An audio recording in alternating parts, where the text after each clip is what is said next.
They thought I was their backup plan. What they didn't know was that I'd already won the game. My name is Emily Chen, and for 26 years, I've been the family investment. Not the favorite child, not the golden one, the investment. The one who would eventually pay dividends when I graduated college, got a good job, and started sending money home. At least that's what my parents planned. See, in the Chen household, everything revolved around potential. My potential to succeed, my potential to provide, my potential to be the safety net for everyone else's dreams. While my younger sister Sarah got dance lessons, new clothes, and the freedom to find herself, I got responsibility.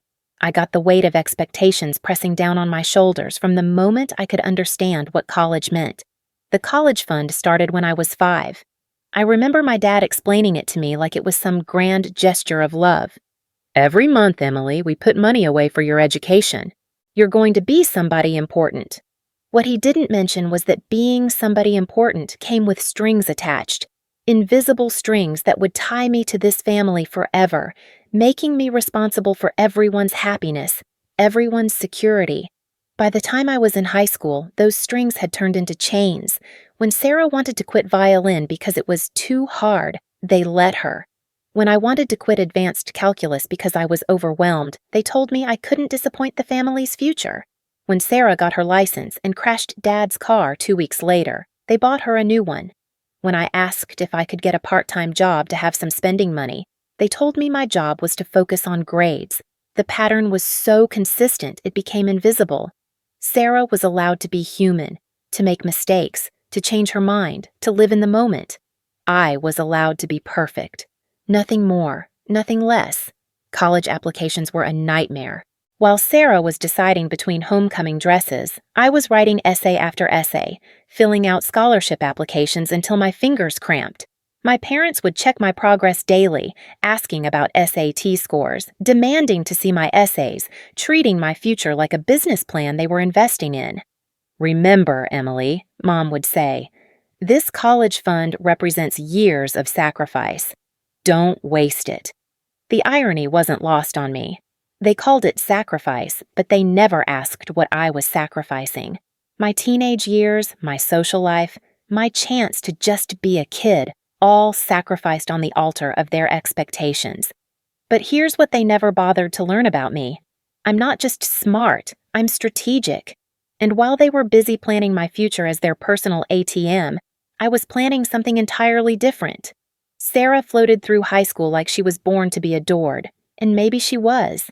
5'6", blonde hair that caught the light just right, green eyes that could convince anyone of anything. Teachers loved her, boys worshipped her, and our parents treated her like she was made of spun gold. Where I had to earn every bit of attention through achievement, Sarah simply existed and received love. It should have made me hate her, but it didn't. How could I hate someone for being exactly what our parents wanted her to be? The problem wasn't Sarah. It was the system that made her success effortless while making mine feel like climbing Mount Everest in flip-flops. Sarah never had to think about the future. Why would she? She had me for that. I was the one who would graduate, get the high-paying job, and make sure the family was taken care of. She could afford to major in art history, to spend her college years finding herself, to date boys who wrote poetry and played guitar. And that's exactly what she did. While I was grinding through pre-med requirements, working in research labs, and studying for the MCAT, Sarah was discovering her passion for creativity. While I was living off ramen noodles and energy drinks, she was posting Instagram photos of her study abroad adventures in Italy, funded by the same parents who told me I couldn't afford to join the debate team because the travel costs were too much. Then came senior year, and Sarah met Brandon. Brandon Hartwell was everything our parents never knew they wanted in a son-in-law until they met him. Investment banker, trust fund baby, family that owned half of downtown. He drove a BMW, wore suits that cost more than most people's rent, and had the kind of confidence that comes from never worrying about money. Sarah was smitten, but more than that, she was transformed. Suddenly, she wasn't just the pretty daughter anymore. She was the daughter dating money, real money, the kind of money that changes family dynamics forever. I watched it happen in real time. Family dinners that used to focus on my grades and my future career suddenly revolved around Sarah's relationship. Mom would spend hours asking about Brandon's family, his job, his intentions. Dad would nod approvingly when Sarah mentioned their dinner dates at restaurants I couldn't pronounce. "He's very serious about her," Mom would whisper to her friends, like she was sharing state secrets. "His family owns the Hartwell Group. They're very well established." The subtext was clear. Sarah had won the lottery. She'd found her ticket to the kind of life most people only dream about. And suddenly, my future success felt less like an investment and more like a backup plan nobody really needed anymore. But Sarah wasn't content with just dating money. She wanted to become money. She started talking about engagement rings and wedding venues before they'd been dating 6 months. She'd show me pictures of dresses that cost more than cars, reception halls that looked like palaces, honeymoon destinations that required passports. "Brandon's family expects a certain level of elegance," she'd explain, scrolling through Pinterest boards filled with crystal chandeliers and flower arrangements that belonged in museums. His cousin's wedding was in the Hamptons. It was in Architectural Digest. The wedding planning started before the proposal. Sarah had been preparing for this moment her entire life, even if she didn't know it. She'd been trained to be beautiful, charming, and adaptable, the perfect complement to someone else's success. And now that training was about to pay off in the form of a wedding that would announce to the world that the Chen family had arrived.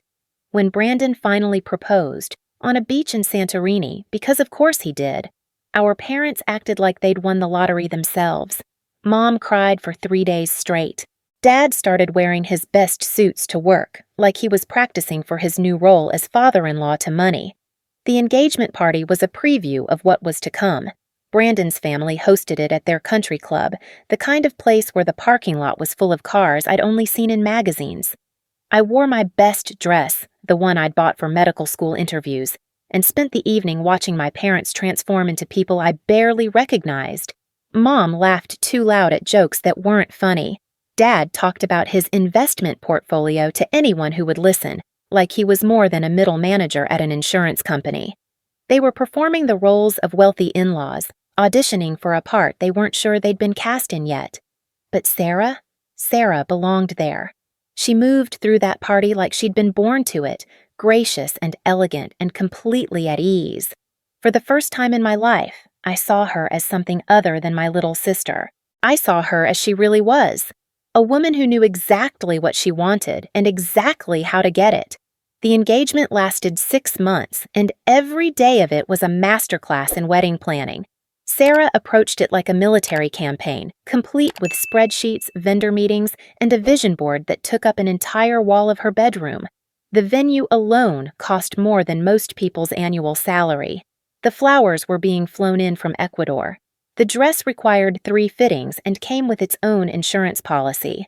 The guest list read like a who's who of people I'd never heard of, but who apparently mattered very much. And through it all, I kept my secret. While my family planned Sarah's ascension to the upper class, I was quietly executing my own plan. The plan I'd been working on since freshman year of college when I realized that waiting for my family to see me as more than an investment was a losing game. Here's what the Chen family didn't know about their backup plan. I'd already graduated from Harvard Medical School, summa cum laude. While they thought I was struggling through my final year, drowning in student debt and stress, I was actually walking across that stage, diploma in hand, completely debt-free. They didn't know about the full scholarships I'd earned through academic excellence. They didn't know about the research grants that had paid for my living expenses.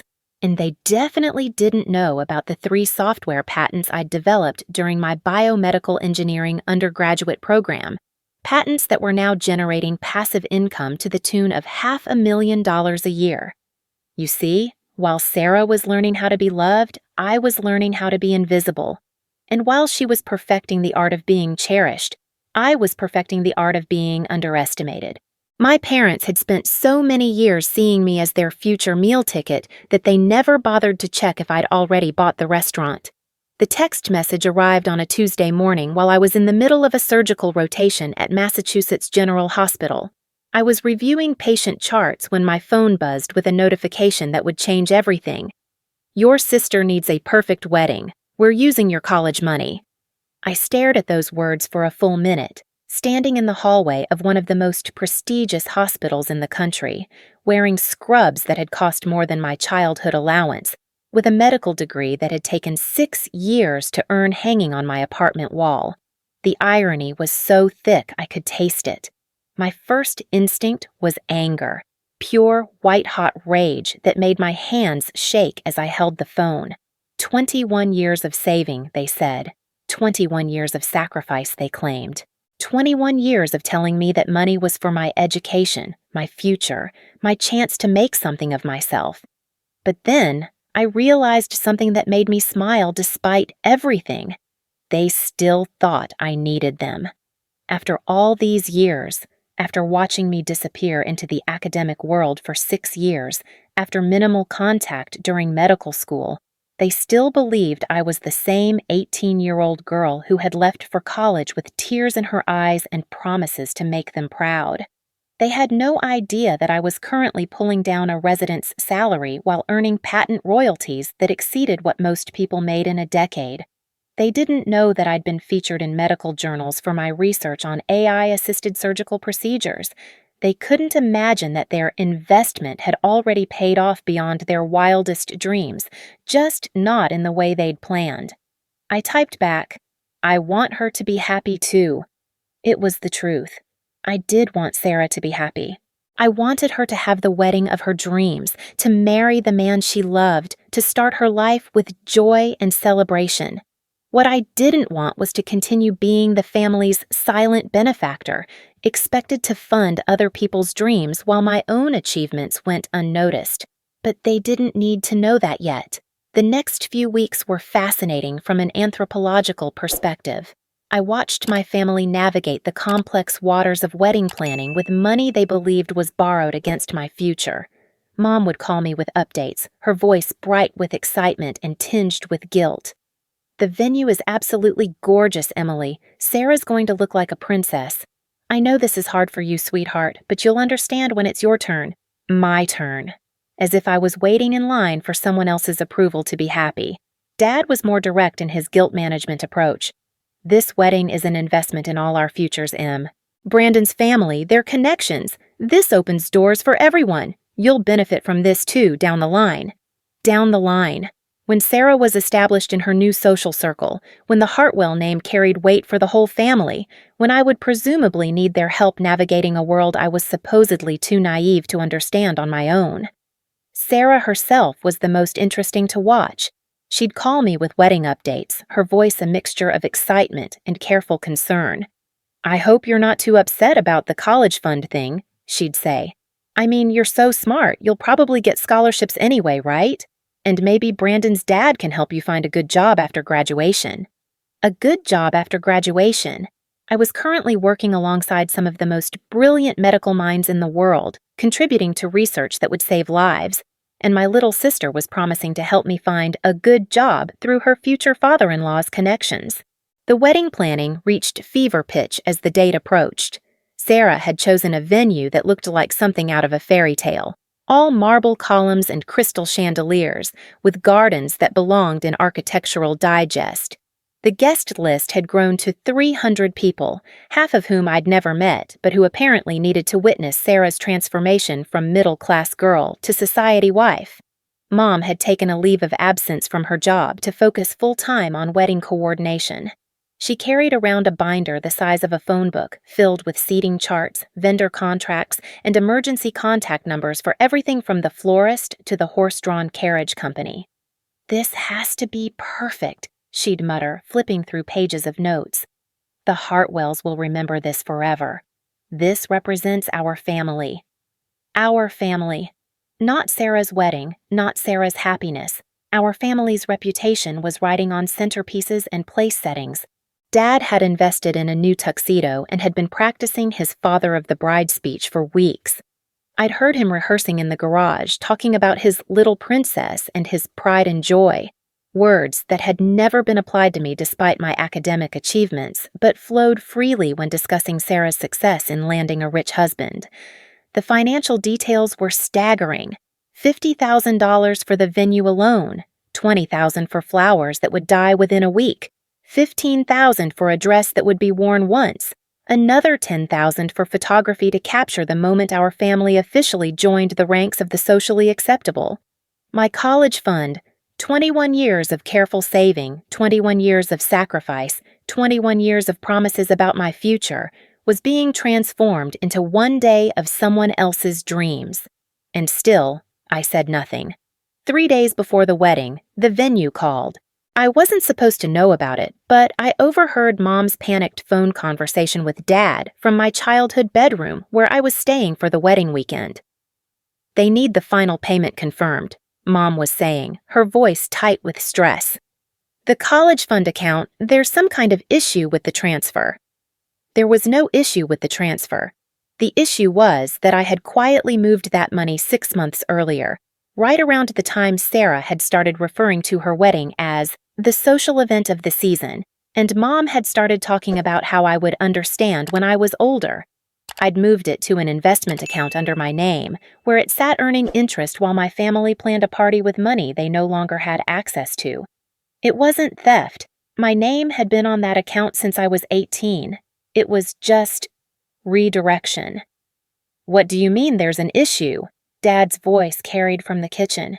"We've been planning this for months. The money has to be there." "I'm calling the bank in the morning," Mom replied. "There has to be some kind of mistake, maybe a clerical error or something." But there was no mistake. There was just a woman who had spent 6 years learning to value herself the way her family never had, and who had decided that her future was worth more than one day of flowers and champagne. I lay in my old bed, staring at the ceiling covered with academic achievement awards that had once made my parents so proud, and wondered how long it would take them to realize that their backup plan had grown up and made plans of her own. The next morning would bring phone calls to banks, frantic meetings with wedding planners, and the slow, dawning realization that the money they'd counted on was no longer available. Sarah's perfect wedding was about to become very imperfect, very quickly. And for the first time in my life, I was looking forward to a family meeting where I wouldn't be the one disappointing everyone. The emergency family meeting was called for Saturday morning, 2 days before Sarah's wedding. I arrived at the house to find Mom pacing the kitchen like a caged animal, Dad hunched over his laptop with bank statements spread across the dining table, and Sarah sitting on the couch in her pajamas, looking like someone had just told her Christmas was canceled. "Emily, thank God you're here," Mom said, rushing toward me with the kind of desperation I'd never seen from her before. "We have a situation." I sat down across from them, maintaining the same concerned expression I'd perfected during patient consultations. "What's wrong?" Dad looked up from his computer, his face gray with stress. "The college fund account. The money. It's not there." "What do you mean it's not there?" I asked, letting just the right amount of confusion creep into my voice. "I mean, it's gone," he said, his voice cracking slightly. "All of it. 21 years of savings just gone." Sarah finally looked up from her phone, her eyes red-rimmed and puffy. "The venue called yesterday. They need the final payment of $50,000 by Monday morning, or they're canceling the contract. All the vendors, the flowers, the caterer. Everything depends on that venue." Mom collapsed into the chair next to me, her head in her hands. "I've called the bank 5 times. They keep saying the account was closed by an authorized user, but that's impossible. Only your father and I have access to that account." Actually, that wasn't true. I'd been an authorized user since I turned 18, a detail they'd forgotten in the chaos of college applications and graduation preparations. But I wasn't ready to remind them of that yet. "Have you checked for fraud?" I asked. "Maybe someone stole the account information?" "That's what I thought," Dad said, pulling up another screen.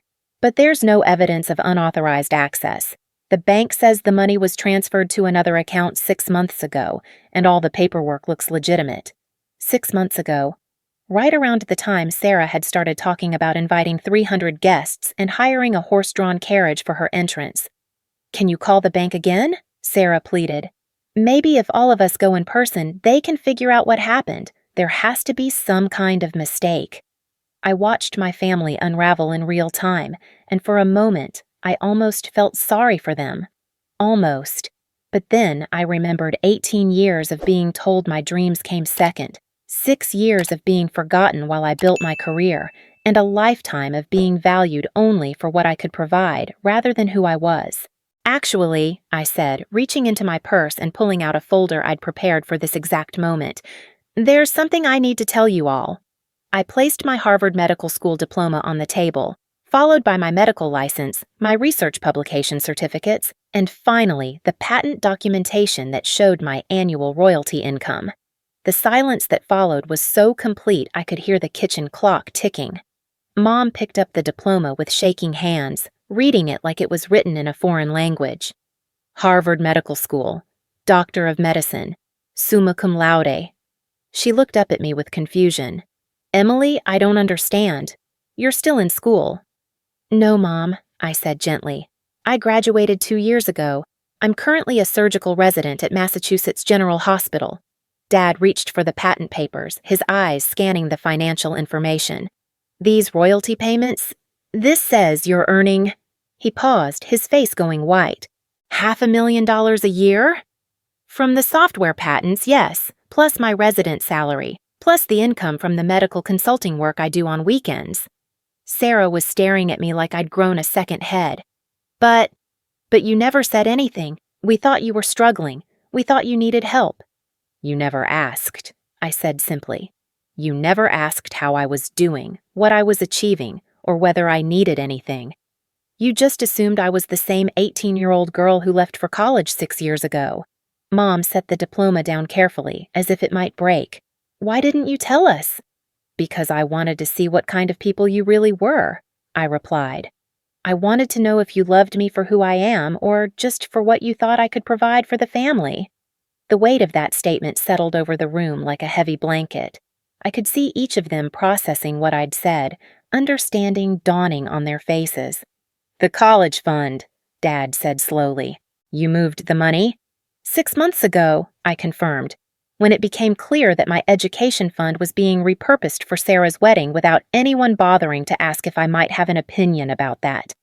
Sarah stood up abruptly, her hands clenched into fists. So you just let us plan this entire wedding knowing we couldn't afford it? You let me send out invitations, book vendors, order flowers, knowing that none of it was real? I let you make choices based on what you thought was available to you, I corrected. Just like you let me believe my family valued my future enough to protect the money that was supposed to fund it. That's different, and you know it, Sarah shot back. This is my wedding, Emily, the most important day of my life. How could you sabotage that? And there it was, the entitlement I'd been waiting for. Not an apology for taking my education money, not acknowledgement of the years I'd been overlooked, just anger that their plans had been disrupted. Sarah, I said, my voice calm but firm, that money was saved for 21 years specifically for my education. Not for your wedding, not for family emergencies, not for investments. My education, which, as it turns out, I managed to complete without going into debt. Mom was crying now, quiet tears streaming down her face. Emily, sweetheart, we're so proud of you. We had no idea you'd accomplished so much. But Sarah's wedding is in 2 days. 300 people are expecting. 300 people you can't afford to entertain, I interrupted, using money that was never yours to spend. Dad leaned back in his chair, the fight going out of him. So what happens now? Do we cancel everything? Tell Brandon's family that we can't afford the wedding we promised? I looked around at my family, really looked at them. Mom, who had worked double shifts to contribute to my college fund while making sure Sarah had everything she wanted. Dad, who had driven a 10-year-old car so that money could go into savings instead of payments. Sarah, who had never learned the value of money because she'd never had to. They weren't evil people. They were just people who had lost sight of what mattered, who had gotten so caught up in appearances and expectations that they'd forgotten about love and respect and basic human decency. Here's what's going to happen, I said, pulling out my checkbook.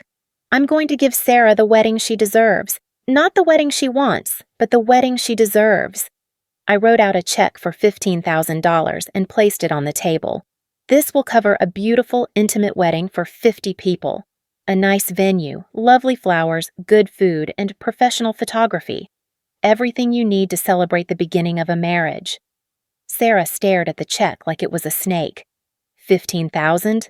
Emily, the venue alone costs 50,000. The flowers are 20,000.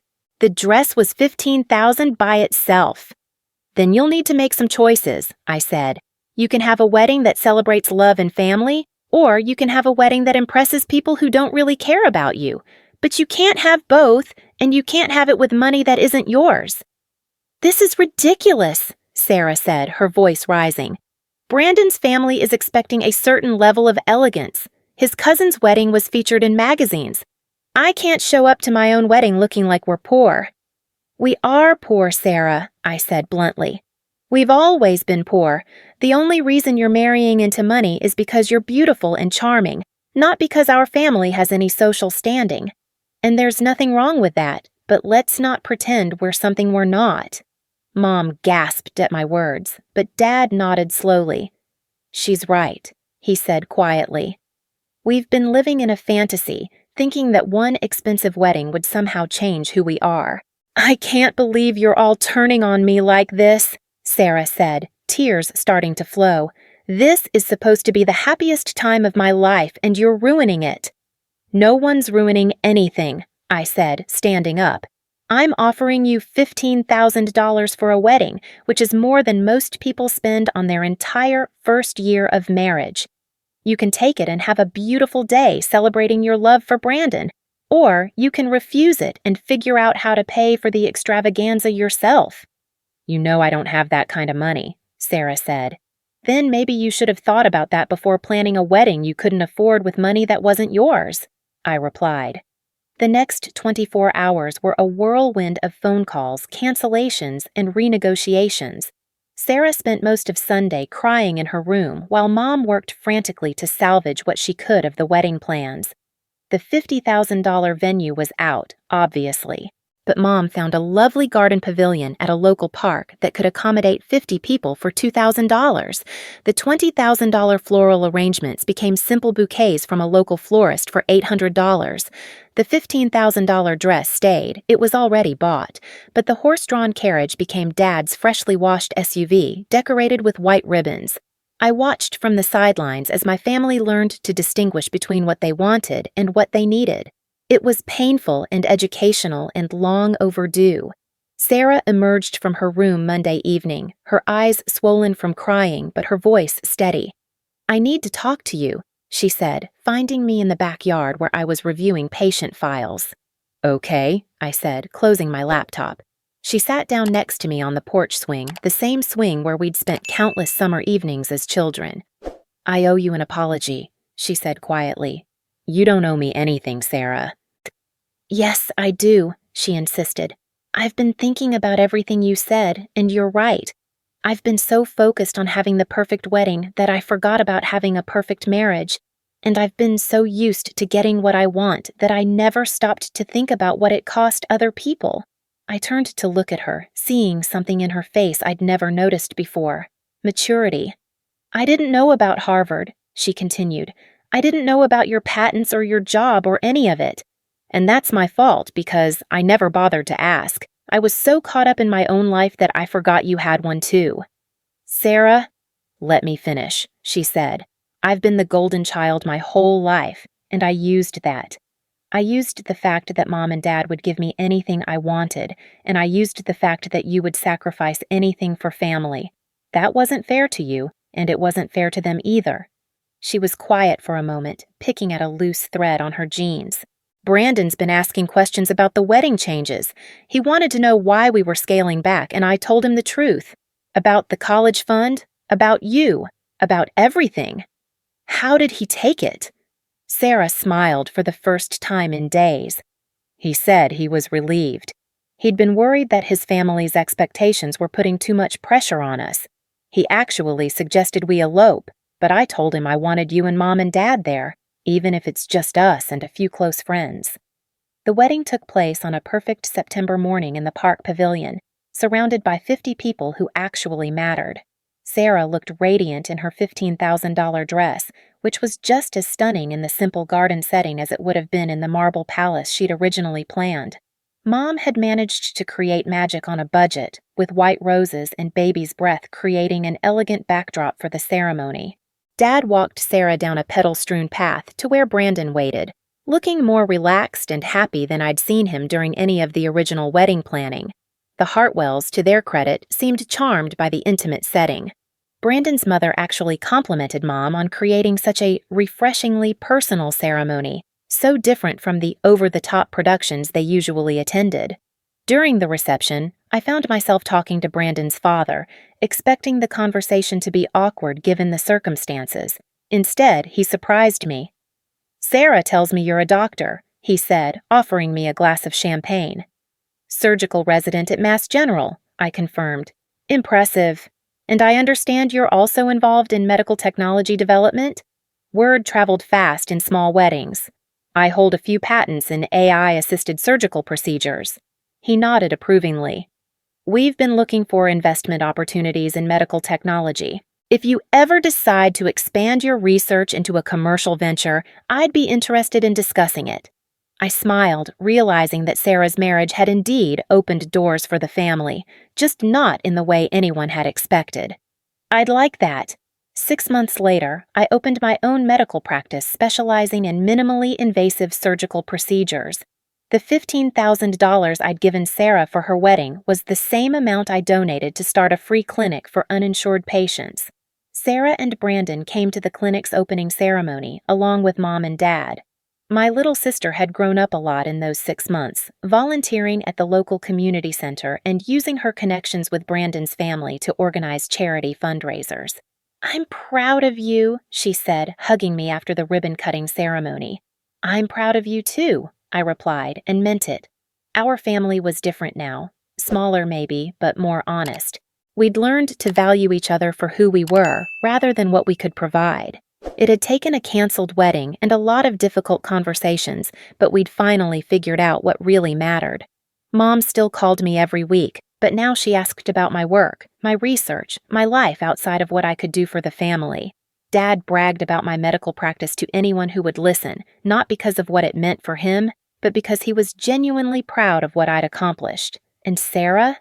Sarah had learned that the most beautiful wedding isn't the most expensive one. It's the one where you're surrounded by people who love you for who you are, not what you can give them. As I locked up the clinic that evening, I thought about the college fund that had started this whole journey. 21 years of savings that had been meant to secure my future. In the end, it had done exactly that, just not in the way anyone had planned. Sometimes the best investment you can make is in teaching people to value what really matters. And sometimes the best way to win is to show people that you'd already won a long time ago.